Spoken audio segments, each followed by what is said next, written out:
नमस्कार मंडळी, जय शिवराय, जय शंभूराजे. मी प्रतीक नागप आणि स्वागत आहे तुमचं परत एकदा आपल्या यूट्यूब चॅनलवरती, ज्याचं नाव आहे आपला मंच. तर मंडळी, आज आहे शुक्रवार आणि आम्हाला गुड फ्रायडेची पण सुट्टी आहे. तर मी आणि माझ्यासोबत आज सिद्धेश आणि आमच्या दोघांचं पण प्लॅन झालं, कारण आम्ही दोघं एकाच कंपनीमध्ये जॉबला असल्यामुळे आम्हाला दोघांना पण सेम सुट्ट्या असतात. तर आज आम्ही निघालो आहे राजगडच्या दिशेने. खरं तर आम्ही सकाळी 5:30ला घरातून निघालो आणि तेव्हा मी व्हिडिओ बनवला नाही, कारण आम्हाला लवकरात लवकर जास्त अंतर कापायचं होतं. तर आम्ही जसं माझं लॉगऑफ झालं तसं सिद्धेश आणि मी दोघंही निघालो. तर आता आम्ही लोणावळा घाट चढलो, तुम्ही इकडे बघू शकता. आम्ही लोणावळा घाट चढलो आहे आणि पुढे येऊन थोडा थांबलो. जवळजवळ 2 तासानंतर आम्ही आता थोडासा एक 5-10 मिनटासाठी ब्रेक घेतला आणि बोललो आता आपण इथून व्हिडिओला सुरुवात करूया. तर आजचा आमचा प्लॅन आहे राजगडला जायचा आणि जवळपासचा परिसर तिकडचा फिरायचा आणि तिकडचा इतिहास आणि माहिती जाणून घ्यायची. तर चला, तर मग तुम्ही पण आमच्यासोबत. घाट चढलो आहे, खंडाळा घाट, आणि इथे आपण थोडा नाश्ता करण्यासाठी थांबलो आहे, चाय पिण्यासाठी वगैरे, आणि काहीतरी मॅगी वगैरे खाऊ.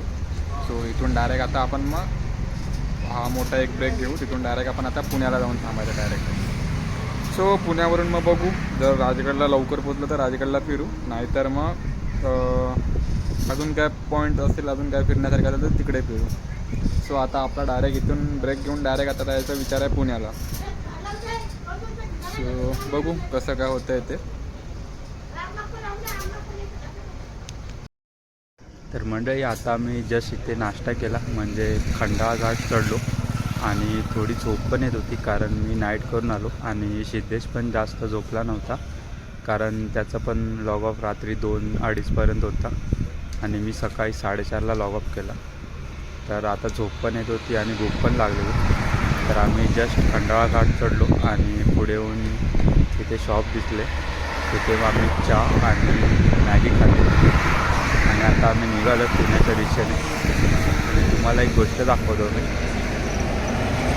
भाव घालला आपली पेपर स्पार्कची चप्पल घाल मला, म्हणजे भावाकडे होते शूज, पण आम्ही त्या दिवशी फिरायला गेलो तेव्हा ट्रेनमधून खाली पडले. पण भावाचं म्हणजे जायचं तर जायचं. तर आम्ही आता पुण्याला जाणार आहे आणि पुण्याला जाऊन मग तिकडे आम्ही शूज घेणार आहे ट्रेकचे. चला, तर मग आता पुण्याला जाऊया. तर मंडळी, आता जवळजवळ 11:30 होत आलेत आणि आम्ही आता पुण्यामध्ये पोचलो आहे.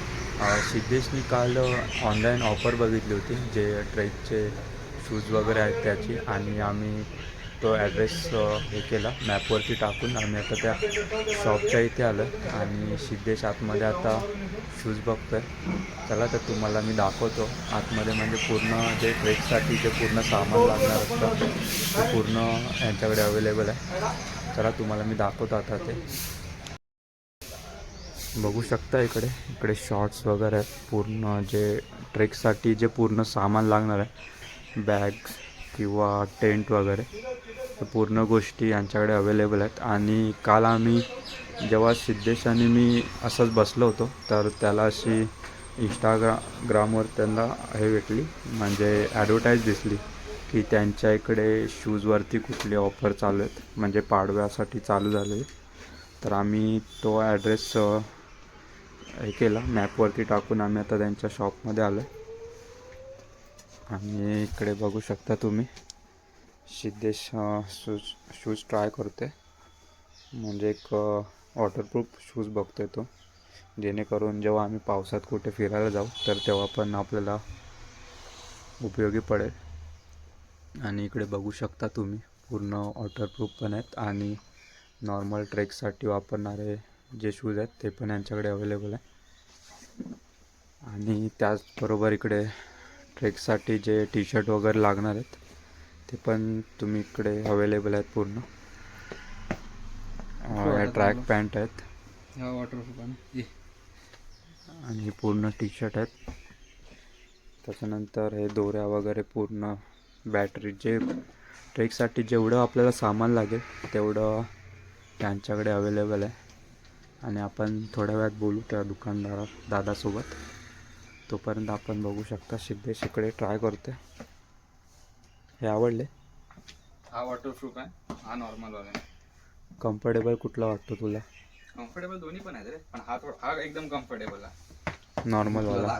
हा एकदम वॉटरप्रूफ एकदम कम्फर्टेबल आहे, म्हणजे आतमध्ये एकदम काय वाटत नाही एवढं. ओके याच्यामध्ये थोडं हे वाटतं थोडं म्हणजे आहे नॉर्मल. हा पण तसं चांगलं आहे. ओके. तर काय करू, 2000 आणि हे नव्यानं 999. ओके. आता सिद्धेशचं थोडं कन्फ्युजन झालं आहे, कारण जो 999ला होता तो त्यांच्याकडे ऑफर चालू होती पाडव्यासाठी, आणि तो वॉटरप्रूफ नाही आहे. आणि जो वॉटरप्रूफ आहे त्याची प्राईज आहे किती? 2000. त्याच्यावर ऑफर चालू नाही सध्या. तो त्याचं कन्फ्युजन झालं आहे कुठले शूज घ्यायचे. तुम्ही इकडे बघू शकता जेवढं ट्रॅकसाठी आपल्याला सामान लागणार आहे त्या सगळ्या गोष्टी यांच्याकडे अवेलेबल आहे. कुठल्या ट्रिकसाठी आलेलं? हे रोप वगैरे सगळं, आणि ते जॅकेट आहेत, हे टी शर्ट आहे, आणि पूर्ण जे बोलतात ना ब्रँडेड, तसे ब्रँडेड आहेत. आणि प्राईस पण बघू शकता तुम्ही याच्यामध्ये. म्हणजे सर्वात हलका शोध आहे, अख्ख्या दुकानात सर्वात हलका शोध आहे. आणि काल जेव्हा आम्ही ऑनलाईन बघत होतो तर त्यांचा व्हिडिओ बघितला, तर आम्हाला त्यांचा जो रिस्पॉन्स असतो तो पण एक चांगला पॉझिटिव्ह रिस्पॉन्स होता त्यांच्या व्हिडिओवरती.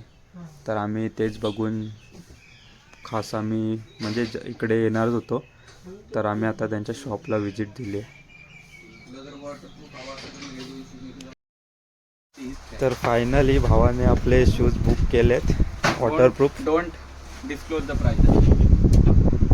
आणि वॉटरप्रूफ आहेत आणि पूर्ण हेवी क्वालिटी आहे. तर तुम्ही आता अंदाज लावा याची प्राईस काय असेल. हे कुठल्याही ट्रेकसाठी तुम्ही वापरू शकता. आणि आता आपल्याला भाऊ सांगणार आहे. भावा कुठल्या कुठल्या ह्याच्यावरती ऑफर आहेत ती सांग ना जरा. शूज दाखव. हा दादा OD4 म्हणून हा एक शूज आहे. हा तुम्ही नॉर्मल ट्रेक साठी कुठं पण वापरू शकता, पण हा वॉटरप्रूफ नाही. हा वॉटर ॲप्लेंट शूज आहे. ओके. हा एक शूज आहे. आणि ह्याची काय प्राईज आहे ऑफरमध्ये? ऑफरमध्ये 999 प्राइस आहे याची. ओके. आणि जर तुम्ही विदाऊट ऑफरची घेतली तर 1300 रुपयापर्यंत बसून राहिली. ओके. आणि दुसरा? आणि हा एक ट्रेक 2 म्हणून हा पण एक चांगला शूज आहे. हा पण हलका आहे खूप आणि स्ट्रेचेबल शूज आहे. ओके. ह्याची पण प्राइस 999 पडेल. आणि जर तुम्ही विदाऊट ऑफरची घेतली तर 1400 ते 1500 पर्यंत हा शूज बसून जाईल. ओके. आणि ही ऑफर म्हणजे कधीपर्यंत आहे तुमच्याकडे? मॅक्स टू मॅक्स हा एप्रिल 15 तारखेपर्यंत असेल. ओके. आणि काय ॲड्रेस वगैरे किंवा ऑनलाईन कसं आपण बुक ऑनलाईन जर तुम्हाला ऑर्डर करायचं असेल तर Amazonवरती द एल्पेंटिक्स म्हणून सर्च करा, तुम्हाला तिथे आपली ओके. वेबसाईट भेटून जाईल आणि तुम्ही ऑर्डर करू शकता. ओके. आणि आपल्या शॉपचा जरा ॲड्रेस सांग. कोथरूड वानाच. ओके. परत तुम्ही कोथरूडमध्ये आले ना, तुम्ही आम्हाला फोन जरी केला तरी आम्ही तुम्हाला लोकेशन पाठवू शकतो, कारण आपलं शॉप खूप आतमध्ये आहे, त्यामुळे हां. पटकन कस्टमरला कळून येत नाही शॉप कुठे आहे आपलं. ओके. धन्यवाद दादा. आणि आपल्या भावाने आता इकडे बुक केले शूज, तरी पण इकडे बघू शकता. म्हणजे जर तुम्हाला हिमालयन ट्रॅकसाठी करायचे असेल तर जॅकेट आहेत, ट्रॅक पॅन्टी आहेत, तसेच ते रोप्स वगैरे पूर्ण आहेत. तिकडनं कंपनीत टॉर्च आहेत. काल पण ती एक पुरखी आली, तिला वाटलं त्याला आम्ही गंड होतो नाही का, तिला म्हटलं तिथे तसं काहीच नाही. बघू शकता यांच्याकडे पूर्ण जे जे ट्रेकसाठी जेवढं सामान लागेल तेवढं या दादाकडे अवेलेबल आहे. आणि ऑनलाईन पण त्याने सांगितलं त्यांच्या वेबसाईटचं नाव, तर नक्की एकदा तुम्ही व्हिजिट करा. आणि तुम्हाला आवडलं तर नक्की ऑर्डर करा. तर मंडळी आता आम्ही या शॉपमध्ये आलेलो, तर आम्हाला आताच एक काका भेटले आणि ते पण त्यांचं एज आता कमीत कमी 50च्या वरती आहे. आणि आता जस्ट म्हणजे ते आम्हाला सांगत होते आणि त्यांच्या चेहऱ्यावरची जो सह्याद्रीमध्ये फिरताना किंवा भटकंती करताना जो आनंद दिसत होता, तर खरंच खूप असं बघून खूप आम्हाला पण आनंद झाला. आणि एक आम्हाला पण तो आनंद भेटला की सह्याद्रीमध्ये फिरताना कसा फील होतो तो त्यांच्या चेहऱ्यावरती दिसत होता. तर एक त्यांना विचारतो मी, काका तुम्ही किती ट्रेक केले आजपर्यंत? मी नाण्यामध्ये एक 15 एक ट्रेक केलं आहे. ओके. आणि नॉर्मली मी सह्याद्रीमध्ये खूप केलं. मी हिमालयन ट्रेक्स केलं आहे, पण पावसाळ्यात सह्याद्री ट्रेक आपण खूप पुण्य आहे की आपल्याला सह्याद्रीचं ट्रेक, आपण पुण्यामध्ये राहून आपल्याला सह्याद्रीचं ट्रेक करायला भरपूर जागा आहेत. तर माझं रेकमेंडेशन असं आहे की सह्याद्री ट्रेक्स तुम्ही मान्सूनमध्ये मिस करू नका. आणि सगळे ट्रेक्स खूप छान आहे, चॅलेंजिंग पण आहे, थोडा एन्ड्युरन्स आणि स्ट्रेंथ पण लागतो, पण mostly they are all trails. आणि रॅपलिंगचे पण आहेत. तुम्ही जर काय मडेघाटला गेला तर तुम्ही तिथे रॅपलिंग पण करू शकता. धबधबा तुमचा बाजूलाच चालू असतो आणि रॅपलिंग पण चालू असतो. तो एक खूपच छान एक्सपिरियन्स आहे.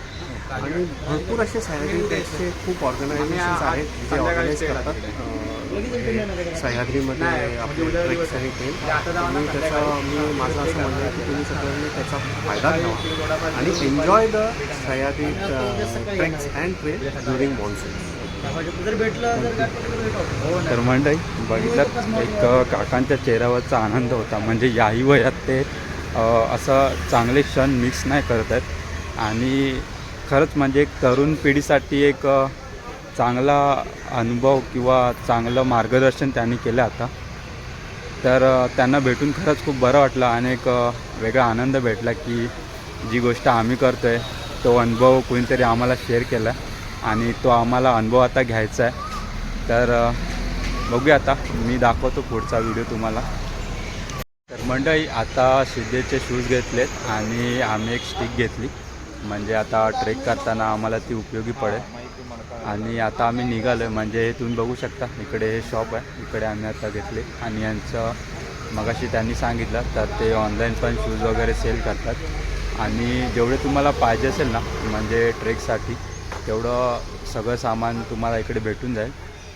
आणि आता सिद्धेश सांगेल की आपल्याला कुठे जायचं आहे ते. सो आता आपण आहोत कोथरूडला. ओके, सो कोथरूडवरून आता आपण चाललो आहे धनकवडीला. धनकवडीला शंकर महाराजांचं समाधी तिथे आपण जायचं आहे. तिथे दर्शन वगैरे घेऊ. सो तिथून आपण मग पुढचा प्लॅन बघू कुठे जायचं आहे. आता तिथून आपण डायरेक्ट आपल्याला आता खडकवासला धरण करून तिथून डायरेक्ट आपण राजगडला त्या साईडलाच जायचं आहे. ओके, ठीक आहे. चला तर मग भेटूया पुढच्या प्रवासामध्ये. तर मंडळी आता वाजले संध्याकाळचे 7:30 आणि आम्ही आता राजगडच्या पायथ्याशी आहे, पाली दरवाजाच्या इथे. आणि पूर्ण काळोख झाला आहे. खरं तर आम्हाला इकडे यायला पण थोडा उशीर झाला, कारण आम्ही जरा आधी थांबलेलो झोपायला, त्याच्यामुळे उशीर झाला. पण आम्ही आता इथून राजगड वरती चढायला कमीत कमी 1 तास लागणार आहे. आणि आम्ही आता चालू करतो आहे. म्हणजे वरती खूप लोक गेली आहेत, कारण खाली एक छोटंसं हॉटेल होतं, त्या काकांनी सांगले वरती कॅम्पिंगसाठी लोक गेले आहेत. तर आम्ही पण आता निघतो आहे वरती चढण्यासाठी. तर आता मी जास्त वेळ घेत नाही आहे. आधी पहिला आम्ही वरती जातो, कारण आमची फर्स्ट टाईम आहे कॅम्पिंग नाईटची. तर चला तर मग. तर मंडळी जवळजवळ 1 तास 15 मिनटे आम्ही चालून आता जिकडे देवीचं मंदिर आहे तिथे आलो आहे. इकडे तुम्ही मागे बघू शकता, म्हणजे भरपूर लोक कॅम्पिंगसाठी आलेत. आणि इकडे मंदिर आहे इकडे या साईडला. आणि आता आम्ही तिथे जस्ट पोचलो आहे. पण नाईटमध्ये मी फर्स्ट टाईम इकडे म्हणजे कॅम्पिंगसाठी आलो आहे. आणि मी माझ्यासोबत सिद्धेश पण आहे, तुम्ही बघू शकता इकडे. आणि आमच्या दोघांचा पहिलाच ट्रेक आहे नाईटचा, नाईट कॅम्पिंगचा. खरंच जेव्हा आम्ही चढायला सुरुवात केली तेव्हा पूर्ण काळोख पडलेला. आम्हाला एवढं माहिती नसल्यामुळे त्याच्यामुळे आम्हाला जरा जास्त उशीर झाला. पण जो आम्ही चढायला सुरुवात केली तिथून मध्ये मध्ये लाईटची सोय केलेली आहे, त्याच्यामुळे एवढा आम्हाला त्रास नाही झाला. आणि चढण्यासाठी रस्ता पण चांगला आहे, म्हणजे एवढा खराब नाही आहे, त्याच्यामुळे आम्हाला चालायला पण तेवढं सोपं गेलं. आणि आता मी बसलो आहे, जरा शांत वातावरण आहे, मस्त थंड हवा येते. आणि खरंच हा अनुभव घेण्यासाठी मी आलो आहे. तो अनुभव मला आज भेटला. आणि जेव्हा मी इकडे आलो मोती या आणि आल्या आल्या आपल्याला एक मित्र भेटला आहे. तो पण आता येऊन माझ्या बाजूला बसला होता, आता जरा बाजूला गेला जेव्हा मी व्हिडिओ चालू केली. खरंच खूप चांगला अनुभव आला. आता थोडा वेळ आम्ही बसणार आणि आमचा टेंट वगैरे कुठे जोडायचा त्याची पण आम्ही व्यवस्था कशी करायची ते बघणार आहे. तोपर्यंत तुम्ही पण आमची व्हिडिओ कंटिन्यू करा. आणि मी तुम्हाला नक्कीच दाखवेन की कुठे आम्ही टेंट जोडणार आहे आणि कसा जोडणार आहे ते. चला तर मग आता जागा बघूया आपण. तर मंडळी आता जवळजवळ रात्रीचे 10 वाजलेत आणि आम्ही टेंट इथे जोडला आहे. तुम्ही इकडे बघू शकता, हा मागे आमचा टेंट लावला आहे आणि त्याच्या मागे अजून 3-4 जणांनी टेंट लावलेत जे ग्रुप आलेत त्यांनी, आणि काही जण आहेत ग्रुप ते मंदिरामध्ये आहेत. आणि खरंच खूप चांगला अनुभव आला मला, कारण मी आणि सिद्धेश 1 जानेवारीला जेव्हा आम्ही ठरवलं होतं आणि तेव्हाच आम्ही ठरवलेलं अजूनही की एकदा तरी नाईट कॅम्पिंग करायची, आणि तो दिवस आज होता. आणि खरंच खूप सकाळपासून मला आणि सिद्धेशला पण दोघांना चांगला अनुभव आला. आणि जेव्हा आम्ही इथे आलो, कारण आम्हाला नाईट कॅम्पिंगबद्दल जास्त काय एवढी माहिती नव्हती, बट इथे आलो, टेंट जोडलो आणि त्याच्यानंतर 2 आम्हाला दादा भेटले आणि ते जस्ट लंच करत होते. तर त्यांनी आम्हाला बोलून घेतलं आणि त्यांच्याकडे जे मॅगी होते ते आम्हाला दिली, कारण आम्ही स्नॅक्स वगैरे आणलेत, बट असं जेवणासाठी काय आणलं नव्हतं. कारण जेव्हा आम्ही पायथ्यावरून चढायला सुरुवात केली तर त्या ठिकाणी आम्ही वडापाव खाल्ले आणि ठरवलं की वरती जाऊन बिस्किट वगैरे जाऊन खायची. तर त्यांनी आम्हाला बोलवलं आणि त्यांनी इकडे मॅगी बनवली होती, तर मॅगी आमच्यासोबत शेअर केली. आणि त्या दादाने एक सुंदर वाक्य बोललं आमच्यासमोर की राजगड कधी कोणाला एकटा ठेवत नाही. तर खरंच हे वाक्य ऐकून खूप भारी वाटलं आणि त्याचा अनुभव मी आज घेतला. आणि हे वाक्य मी इंस्टाग्रामला 2-3 रील्समध्ये पण बघितलं, ऐकलं की राजगड कधी कोणाला एकटा ठेवत नाही. तर ते आज मी अनुभवलं. तो पण एक माझ्यासाठी खूप चांगला अनुभव होता. आणि हा जो आता मी अनुभव घेतो आहे नाईट कॅम्पिंगचा, तो पण माझ्यासाठी आणि सिद्धेशसाठी अप्रतिम अनुभव होता. आमच्यासाठी पण अप्रतिम. तर सिद्धेश, आपल्या दोघांचा एक हे होतं की नाईट कॅम्पिंग करायचं. हो, तर तुला काय वाटतं, आता तो दिवस ती नाईट आपण अनुभवतोय, तू काय बोलशील याच्याबद्दल? काय नाही, खूप भारी वाटतंय.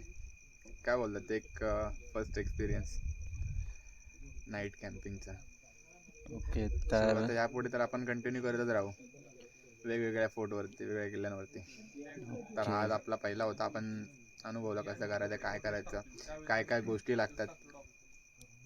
सो आपण तसं प्रिपेअर राहू आता. ओके.